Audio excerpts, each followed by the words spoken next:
Thank you, Madam Speaker, for giving me this opportunity also to welcome the President of the Pan-African Parliament and just tell them that we, members of the African continent, look at Pan-African Parliament with a lot of optimism.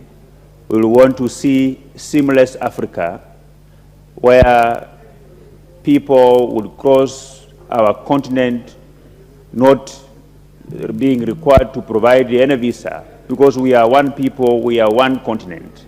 We will want to see the Kenyan people crossing over to South Africa for employment, crossing over to Zimbabwe for employment without any hindrance, Madam Speaker, because Africa is one, and we should not allow ourselves to be divided by these European countries that are bringing a lot of procedures and protocols when you are traveling from one country to another country within the African continent.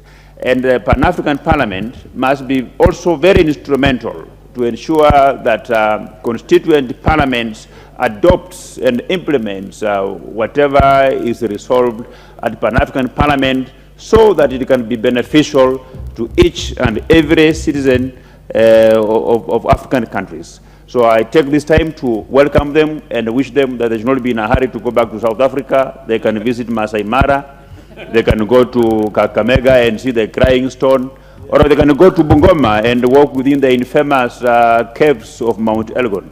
I thank you, Madam Speaker. And lastly, the Honorable Nabwera Nabi, member for Lugari.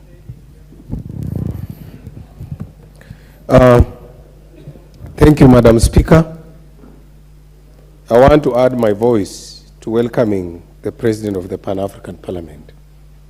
But I also want to add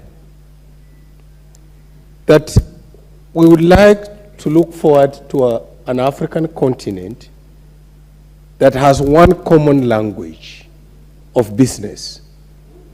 We would like the Pan-African Parliament to lead the continent in rediscovering itself where Kwame Nkrumah wished it to be, in rediscovering itself where Abdel Nasser wished it to be.